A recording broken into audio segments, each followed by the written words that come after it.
Get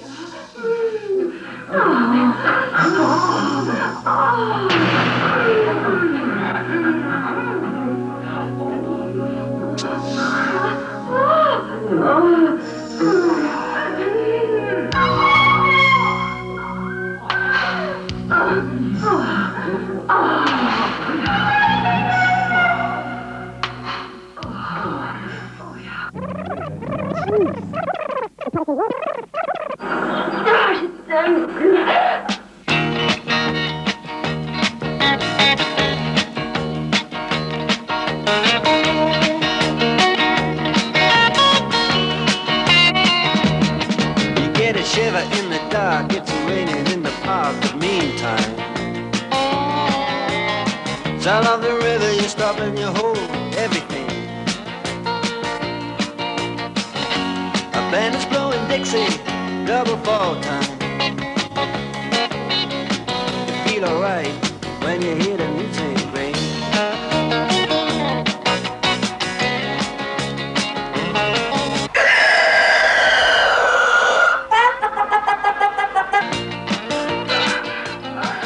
Algoa Bay, water sport paradise and venue of the 1991 Continental Triple Crown. Competition in other places. This AAA rated event was the 7th leg of the Barca National Board Sailing Circuit, and with big prize money at stake, the competition was, as usual, nothing short of fierce. Way on down south, way on down south, London town.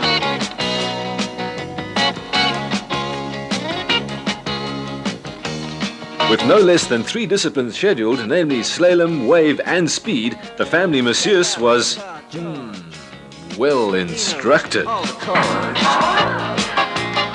Man, it's strictly rhythm, he doesn't want to make it cry or sing. If any old guitar is all he can afford. When he gets up Basically, on the I think the whole Continental concept that they're trying to put across is really involvement, not only in motor racing, as where everyone knows them, but just the whole aspect of getting involved in nature and actually just putting it across into a different market more than just motor racing itself, and just capturing a lot of the board sailors which are doing. I mean, you get a lot of guys actually using Continental tires now, but just putting across the whole aspect of involvement in nature, I think, which is really good.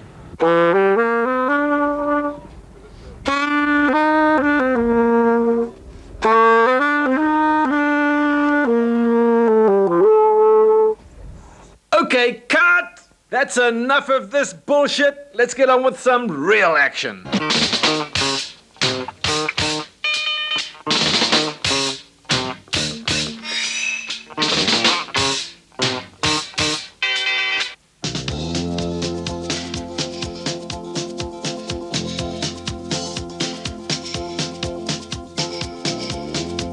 Day 1 dawned somewhat grey and dismal, and although the admirals were optimistic about doing battle, Port Elizabeth's notorious, dare we say it, wind abated.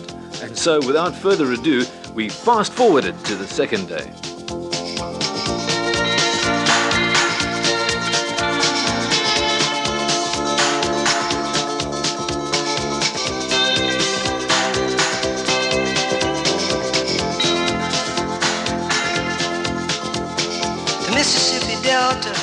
And fast forward it was too, with a thumper of an onshore giving the sailors ideal slalom conditions off Hobie Beach. following the river down the highway through the cradle of the Civil War. I'm going to Graceland. Over 40-something of the country's best board sailors were going for broke in what must have been one of the best slalom events ever sailed in Zuid-Afrika. We are going to Graceland. Uit die blauw van onze hemel. Not that again.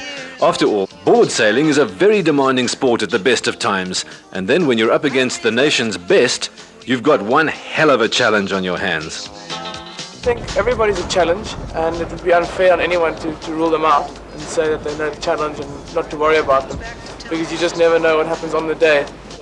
Even somebody you didn't think was going to do well can do amazingly well.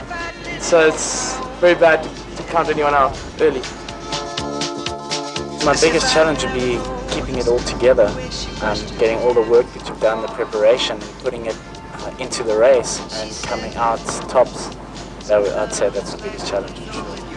King Neptune, an actual living organism, throwing out tons of pressure, as well as board sailors onto the shore. I'm going to Graceland, Memphis, Tennessee. I'm going to Graceland. Poor boys and pilgrims with families, and we are going to Graceland. He is definitely a good venue. There's always wind in Port Elizabeth. Also, the conditions vary a lot. You can come down to Swartkorps River mouth, do some good slalom racing. As we saw yesterday at Hobie Beach in the easterly wind, we can have good slalom there. You can sail wave sailing at Noordhoek, flat rocks. There's really a lot of venues, a lot of different wind directions, and it really blows more often here than anywhere else. Now the guys, they come back from Hawaii and they say, hey, wow man, we had like Kif sailing at Maui and Makalaia, North Shore and Diamond Head. But you know, when I was over there in 87, it's good sailing, but you've got like 60 guys. You've got 60, 70 guys. It's ridiculous, you know. The wind isn't that strong. You're using 5 square meters. And you get the locals that, you know, you come near them and they just want to beat you up. You know, I mean, the beaches are filthy. There are hardly any beaches. They're coral all over the place, so you just take your skegs out. I mean, PE, seriously, I ride PE on a good day just as good as like Maui.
Slalom racing is at the best of times an extremely demanding sport. We asked race officer Peter Swart to elaborate.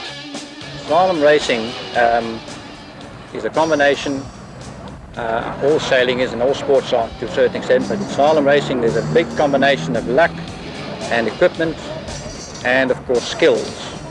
And I would say that taking yesterday's condition as an example, luck played a very big part.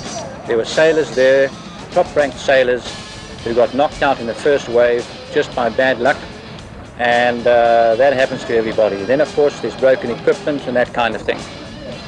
The other aspect of slalom racing is of course very high-tech equipment. The top sailors have got the best, some of them are sponsored, they can afford it, and I would say that sailors, no matter how good they are, if they haven't got that kind of equipment, they are not in the shape, no matter how good. And then of course there's the dedication and the practice and practice and practice. All sports require that, and slalom racing is no different. And I notice that the guys who've taken time off this year and sailed 5-6 hours a day, they're the ones who are scoring. And scoring all the way to the bank in the men's division was Craig Gertenbach in first place, Peter Slate in second, with the third position going to Ivor van Sanger.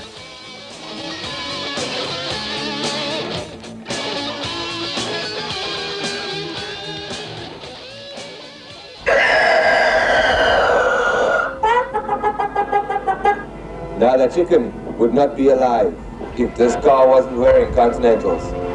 So guys, wear your rubbish. Think safe, think Continental. Day 3 saw very little action on the water, but man, let me tell you, these guys are definitely not boring. There was Jaws, Jaws, Jaws, Jaws, and the Wright brothers.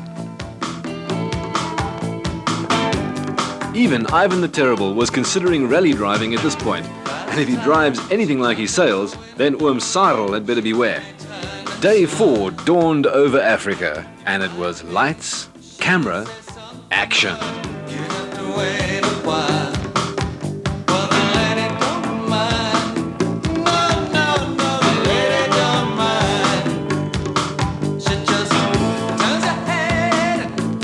Noordhoek with a pomper of an onshore, and South Africa's top sailors, lean, mean and thirsty for some deep thrusting, had the television crews running on babbelas. Shouldn't that read adrenaline? Peter Swart elaborated on the characteristics required to be a wave warrior. There's a little bit in the equipment, but mostly it's real skill. And I think also there's a bit of natural ability comes into it. There are guys who can surf and the guys who can ride waves and other guys who will never do it. And of course courage, that plays a big part. And nowadays they're going for such radical jumps, such radical moves, forward loops, off the lip, all that kind of stuff. You need a lot of guts, I think. I've tried it, so I know. Food for thought, eh? These dynamic and brave young athletes are as dedicated as they come, challenging the might of the Indian Ocean and all that jazz. Okay, that's enough now. Let's shut up and watch the action.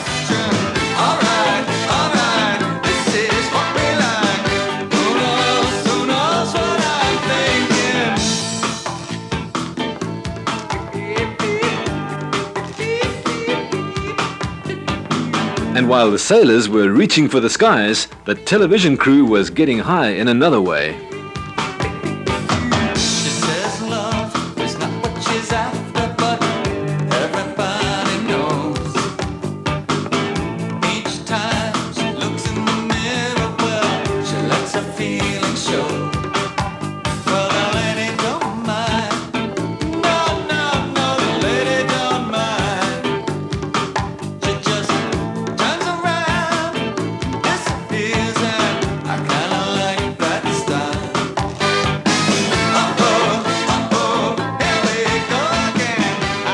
You may think it's easy because anything well done always looks easy, but then even the top guy's wife. She likes to say what she's feeling. Hey, did I get a big surprise? I know you do, so come on. She says anything. Who knows what she's thinking?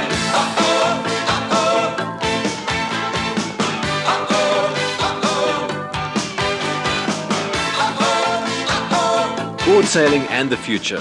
Where are we going? I'll let you guys do the talking. Future of the sport is definitely going up. I've just been overseas for 3 months. It's so big overseas, you won't even believe it. There's over 2 million board sailors in France alone. And I can only see our numbers increasing here, especially with the PBA hosting our GTI at the end of the year. It's going to be an international event, part of the World Tour calendar. And that's only going to bring more and more people to South Africa with the changing politics as well. Things can only get better. So long as people like Volkswagen and Continental keep backing the sport as they've done, there's no way it'll ever fail. It's a great sport, it's a dynamic sport, and even though people sometimes can't afford to compete because of the equipment being so costly, it's still a fantastic sport to be involved in. In the country, the future of the sport depends a lot on the organisation. On the World Tour, it's huge. The sport's growing all the time. It's incredible. The growth factor is unbelievable. But in South Africa, I think we're going to have to do a lot of work with the organisation and with media, etc., to establish the sport as a spectator sport. It's a lot more exciting than most sports, and it just has to be publicised properly. Nationally, it's basically, it's had a bit of a lull, but I can see it improving in a few years. There's a new generation coming in, which are really, juniors and that are really good. Internationally, with the way things are going now, I should see the South Africans can be doing quite well soon. There are a few of our local guys overseas and they are doing pretty well. But I see in the future, in the next 5 years, we should be up there with the top guys. It seems to have backed out a bit as far as new people coming into sport is concerned, but I think it's leveled out, and you're going to find a lot of new people pushing into the sport later because of the international guys that will be coming out at the end of the year, next year and the years after.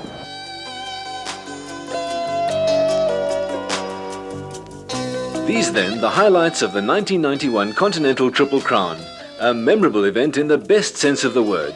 And once again, due credit must be given to the sponsors, Continental, for hosting one of the greatest board sailing events in the country.